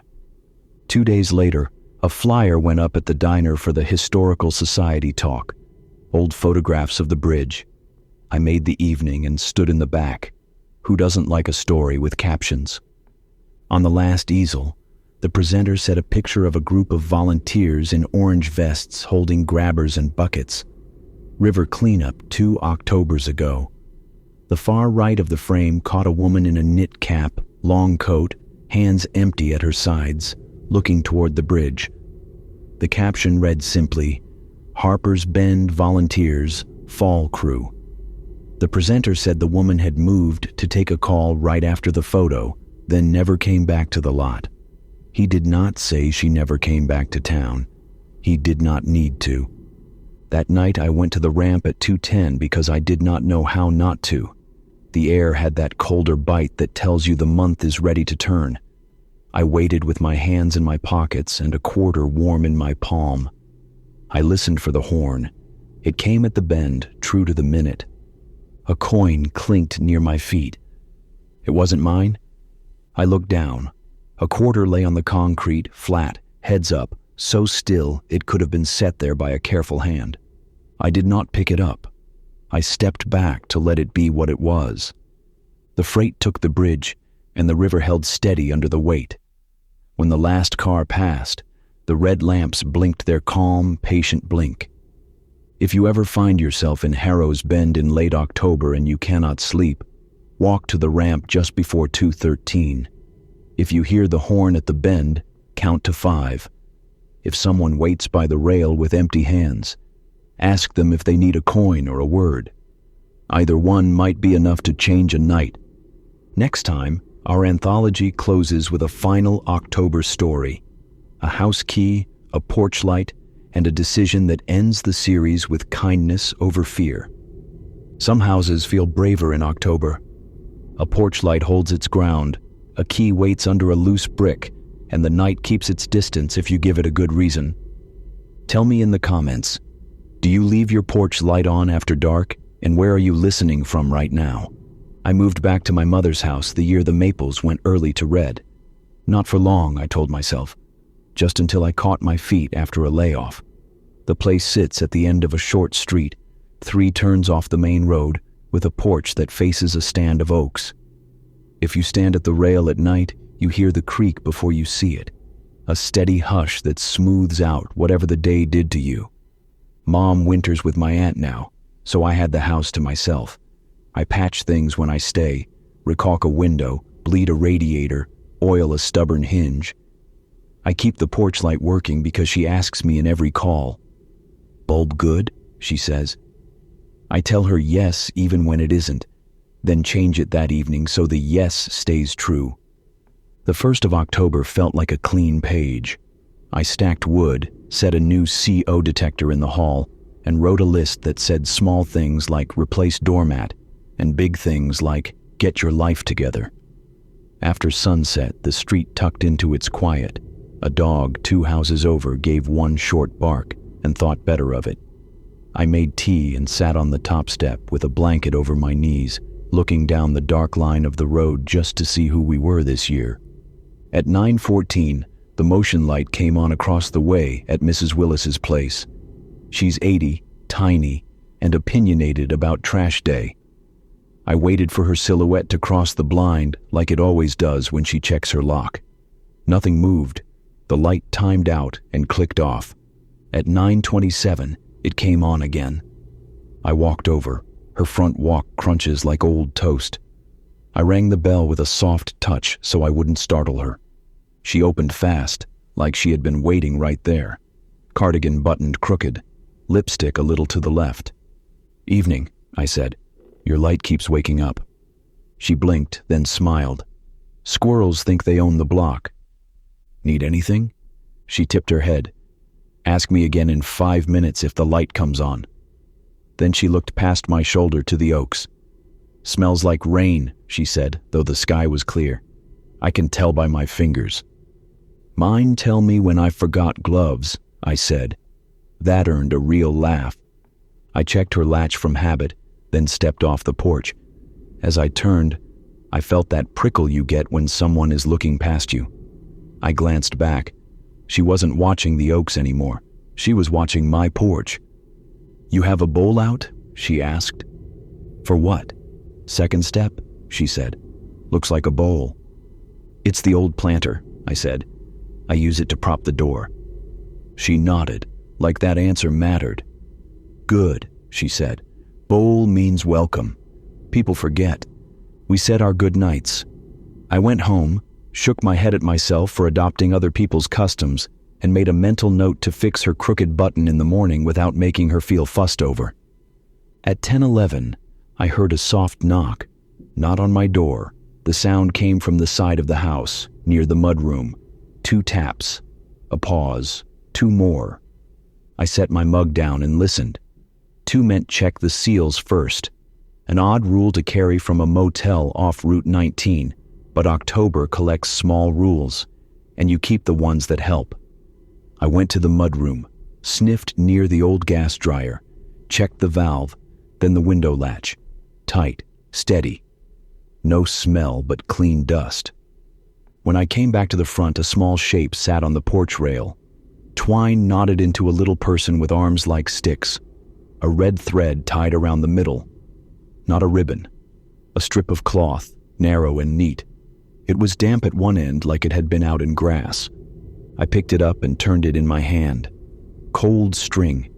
A simple thing done with care. "Who left you here?" I said to no one. I looked down the street. No one stood at the curb. No car idled in shadow. The porch light made a small circle that did not reach the road. I set the figure on the step by the planter, a compromise between inside and out. I told myself I would ask the neighbor kids tomorrow, the ones who sell cookies with labels and ring the bell with serious faces. At 10:38, someone knocked again. 2 taps, then quiet. I opened the door a slice and kept the chain on. Cool air, leaf smell, and that creek hush. The steps were empty.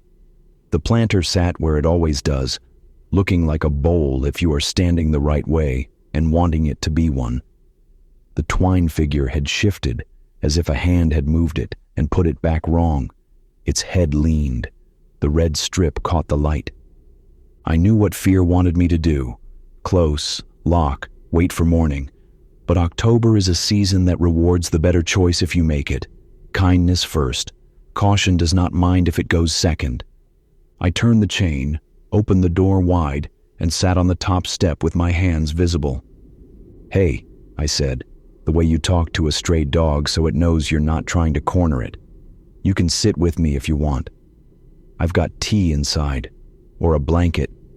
No answer. The street stayed itself. A car passed 2 blocks over, tires making that soft shh on asphalt. My neighbor at the corner coughed once on his porch. A chill came up out of the grass.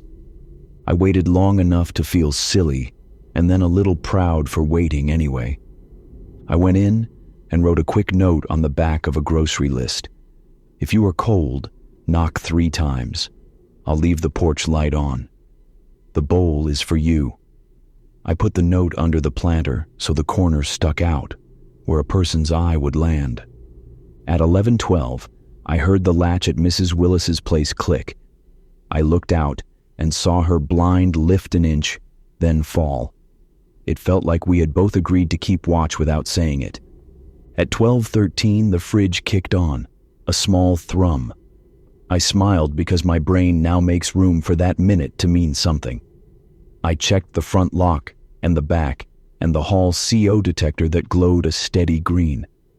I brushed my teeth and left the bathroom door half open the way I did when I was a kid, because a half-open door holds the dark back without daring it. I was almost asleep when I heard 3 taps, not urgent, 3 spaced with care. The kind of knock that asks a question and waits for an answer.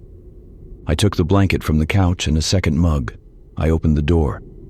A teenager stood at the rail, arms wrapped tight around themselves, chin down in the collar of a thin hoodie. Eyes red the way eyes get when October reminds you of someone you miss. They didn't look at me at first. They looked at the bowl. "It's just a planter," I said, "but it can be both." The kid laughed once, caught off guard at a good angle. Not a lot of laughter, but enough. "You hungry?" I asked. They shook their head. "Cold." A nod, small and reluctant, like it might cost more than warmth. I held out the blanket. "Sit. I'll make cocoa. You can say nothing while your hands remember they're yours." They took the blanket without touching me and folded themselves small on the top step. I boiled water, stirred, breathed, and carried a mug out like it might break the moment if I moved wrong. We sat, first quiet, then the kind where you're both there on purpose. "Do you want me to call anyone?" I asked finally. They looked down the street toward the oaks. "No," they said. "Not yet." "Okay, you can do not yet here." They nodded. The porch light hummed, a small, brave sound. The creek kept at it. A wind picked up just enough to make the oaks answer. They warmed their hands on the mug and studied the twine figure like they were reading it. I made these when I was little, they said, with my aunt. String folks for good luck.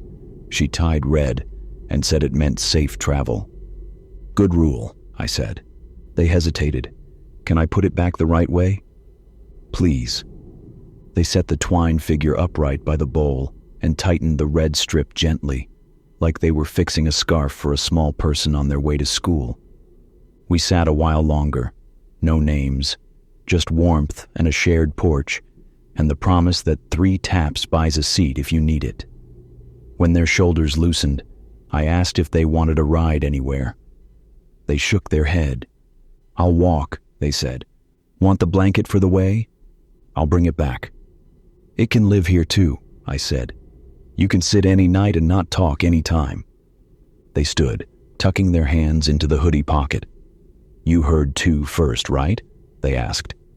Then 3? Twice, I said. Then your question. They gave a real smile this time. My aunt used to say 2 is for checking, 3 is for help. They kept their eyes on the oaks. I like houses that know the code. Me too. They took 2 steps, then turned back. I have something, they said, digging into the pocket. They held out a coin. Old quarter, worn smooth. Head's barely there. This one lands flat most of the time. You sure? I asked. They nodded. Keep it by the door. They looked at the bowl, then the light. It's good you leave it on. They walked down the path and into the cool. No hurry, just a person deciding where the night ended. I stayed on the step until the blankets stopped remembering their weight. I put the coin under the planter and pressed the corner of the note flat with my thumb. Then I went inside and slept in a way I hadn't in months. In the morning, I fixed Mrs. Willis's button on the porch with my clumsy fingers while she pretended to scold me for fussing. I changed my bulb for a fresh one and tucked a spare on the shelf. I put a thermos beside the door for nights when I'm slower. I wrote a new note that said the same thing as the old note, but cleaner, and slid it back under the planter. October moved on. Leaves went to brown. The creek spoke in a lower voice. I kept the bowl out. It holds seed in the day and a twine figure at night, and it means welcome because a neighbor told me bowls can do that. If you ever pass down our street and the month has turned, the porch light will be on. If you knock 2, I'll check the simple things that keep a house kind. If you knock 3, I'll set out a second mug. For the record, the coin under the planter lands flat more often than not. Some Octobers soon, you'll have your own small rule for the dark. A bulb, a note, a knock answered. When it finds you, tell me how it started.